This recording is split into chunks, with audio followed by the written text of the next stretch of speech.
తిరుమల కాలినడక మార్గంలో మనకు నిలువెత్తు ఆంజనేయుని విగ్రహం కనిపిస్తుంది. అయితే ఈ విగ్రహం నిర్మాణం వెనుక ఒక ప్రత్యేక కారణం ఉంది. అదేమిటో కాదు, ఇక్కడ గతంలో ఒక మహిళ హత్యకు గురి కాబడింది. దీంతో ఇక్కడ దుష్ట శక్తుల నివారణ కోసం ఈ విగ్రహాన్ని ఏర్పాటు చేయడం జరిగింది. ఇక 1980 ఆగస్టు నెలలో ఈ ఘటన అయితే చోటు చేసుకుంది.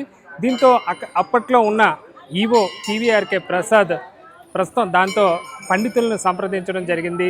ఇక్కడ ఎందుకు తిరుమల లాంటి ఇంత పవిత్రమైన క్షేత్రంలో ఇలాంటి హత్యా నేరం జరగటం వెనుక కారణం ఏమై ఉంటుందని చెప్పి ఆయన మదనపడ్డారంట. దీంతో అప్పట్లో కొంతమంది పండితులు ఇక్కడ దుష్ట శక్తులను నివారించే ఆంజనేయుని విగ్రహం ప్రతిష్టాపన చేస్తే ఇలాంటి దోషాలు జరగవని చెప్పడం జరిగిందంట. దీంతో ఆయన శిల్పులను సంప్రదించారు. ఇక్కడ నిలువెత్తు ఆంజనేయ స్వామి వారి విగ్రహాన్ని ఏర్పాటు చేయడానికి కార్యాచరణ చేపట్టారు. దీంతో దాదాపు 30 అడుగుల ఎత్తైన 10 అడుగుల వెడల్పున్న ఈ నిలువెత్తు ఆంజనేయ స్వామి విగ్రహ ఏర్పాటు ఇక్కడ చేపట్టడం జరిగింది. ఇక్కడ ఒకసారి మనం చూస్తున్నాము, దానికి సంబంధించిన అప్పట్లో ఏదైతే శిలాఫలకం వేశారో దానికి సంబంధించి కూడా విజువల్లో మనం చూస్తున్నాము. అప్పట్లో మర్రి చెన్నారెడ్డి ముఖ్యమంత్రిగా ఉండేవారు. 1980 ఆగస్టు 23న ఈ విగ్రహం ఏర్పాటు చేయడం జరిగింది. అప్పట్లో ఎవరైతే మేనేజ్మెంట్ కానీ అప్పట్లో ఎండోమెంట్ మినిస్టర్ వివరాలన్నీ కూడా ఇక్కడ ఉన్నాయి. అప్పట్లో పీవీఆర్కే ప్రసాద్ ఈవోగా ఆయన పనిచేస్తున్న పరిస్థితి అయితే ఉంది. దీంతో ఈ విగ్రహం ఆంజనేయ స్వామి విగ్రహంతో పాటు మనకు తిరుపతిలోని అలిపిరిలో ఉన్న ఏదైతే గరుడ విగ్రహం ఉందో ఈ 2 విగ్రహాలను కూడా ఏర్పాటు చేయడం జరిగింది. ముఖ్యంగా ప్రస్తుతం ఇప్పుడున్న ఆంజనేయ స్వామి ప్రస్తుతం ఉన్న ప్రదేశంలోనే అనేక ప్రమాదాలు కానీ అనేక దుర్ఘటనలు గతంలో జరిగాయి. ఇప్పుడు కూడా కొన్ని ఘటనలు మళ్ళీ కూడా పునరావృతం అవుతున్నాయి. ప్రస్తుతం చిరుతల ఘటనలో చిన్నారులు చనిపోయిన ఘటనలను కూడా ఇదే ప్రదేశంలో చోటు చేసుకోవడం కూడా మనం ప్రత్యేకంగా చెప్పుకోవచ్చు. అప్పట్లో మనం చూస్తున్నాం, అప్పట్లో టోగు లక్ష్మీనారాయణ అనే ఒక ప్రసిద్ధ శిల్పి, ఇప్పటికీ ఆయన పేరు మనకు కనిపిస్తూ ఉంటుంది. ఈ ప్రధాన శిల్పి టోగు లక్ష్మీనారాయణ, అలాగే ఇతర శిల్పుల బృందం సుబ్బారాజు కానీ లక్ష్మణయ్య, ఇలాగ ధర్మరాజు, ఇలా ఈ శిల్పుల బృందము అప్పట్లో ఈ ఇంజనీరింగ్ బృందం వీళ్ళంతా కలిసి ఇక్కడ వీళ్ళ సారథ్యంలో ఈ విగ్రహం ఏర్పాటు జరిగింది. మనం చూస్తున్నాం 30 అడుగుల పొడవైన విగ్రహము, 10 అడుగుల వెడల్పున్న ఈ ఆంజనేయ స్వామి వారి విగ్రహాన్ని ఇక్కడ ఏర్పాటు చేయడం జరిగింది. గతంలోనే ఇక్కడ ఇదే పరిసర ప్రాంతాల్లో జింకల పార్కు కూడా ఉండేది. ఆ తర్వాత అటవీ శాఖ నిబంధనల ప్రకారం వాటిని అడవిలో వదిలేయడం జరిగింది. అనేక సార్లు చిరుతలు దాడులు చేసిన ఘటనలు కూడా ఇదే ప్రదేశంలో జరగటం మనం ప్రత్యేకంగా చెప్పుకోవచ్చు.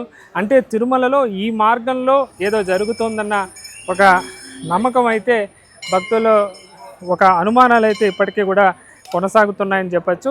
ఎలాంటి దుర్ఘటన జరిగినా ఈ ప్రదేశంలోనే జరుగుతున్నాయి. ఇటు కాలినడక మార్గంలో లక్ష్మీ నరసింహస్వామి ఆలయం కూడా ఇదే పక్కనే ఉంటుంది. ఇదే ప్రాంతంలో చిరుతలు ఎన్నోసార్లు దాడులు చేసిన ఘటనలు కూడా వెలుగు చూశాయి. ఆ మధ్య ఒక చిన్నారిని కూడా, కర్నూలుకు సంబంధించి ఒక చిన్నారిని కూడా ఒక చిరుత చంపిన ఘటన కూడా ఇదే ప్రదేశంలో జరిగిందని చెప్పుకోవచ్చు. అంటే తిరుమల అడవుల్లో తిరుమల కాలినడక మార్గంలో ఎలాంటి దుర్ఘటన జరిగినా కూడా ఇదే ప్రదేశంలో జరగటం, మళ్ళీ కూడా జరగటం వెనుక మరి ఎలాంటి కారణం ఉందో తెలియదు, కానీ ఈ ప్రదేశం ఒక ప్రమాదకర ప్రదేశంగా చెప్పుకోవచ్చు.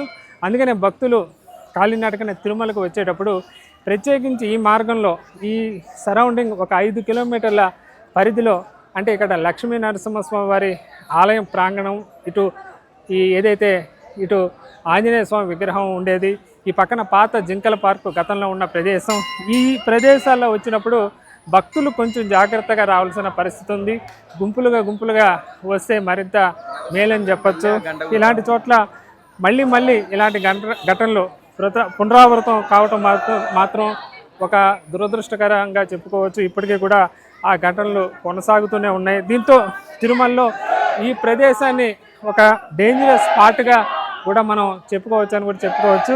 అయితే ఇలాంటివి జరగకుండా అప్పట్లో ఈ విగ్రహాన్ని, ఆంజనేయ స్వామివారి విగ్రహాన్ని ఇక్కడ ఏర్పాటు చేయటం, అలాగే ఇదే సమయంలో తిరుపతిలో మనకు అలిపిరి సర్కిల్లో మనకు కనిపించే గరుడ విగ్రహం, ఈ రెండు విగ్రహాలు కూడా ఒకే సమయంలో 1980లో ఏర్పాటు చేశారు. ఈ ఆంజనేయ విగ్రహం ఏర్పాటు తర్వాత కూడా ఇప్పటికీ కూడా తరచూ ఇలాంటి దురదృష్ట ఘటనలు, చిరుతల దాడుల ఘటనలు కూడా ఈ సరౌండింగ్ ప్రాంతంలో జరుగుతూ ఉండటం మనం ప్రత్యేకంగా అయితే చెప్పుకోవచ్చు అని చెప్పచ్చు. ఇలాంటి ఘటనలు జరగకుండా, పునరావృతం కాకుండా ఉండాలని మనం మనస్ఫూర్తిగా కోరుకుందాం. భక్తులు కూడా దీనికి సంబంధించి కూడా స్వీయంగా కొంత సొంతంగా కూడా కొంచెం జాగ్రత్తగా ఈ ప్రదేశం వచ్చేటప్పుడు ఉండాల్సిన పరిస్థితి ఉంది.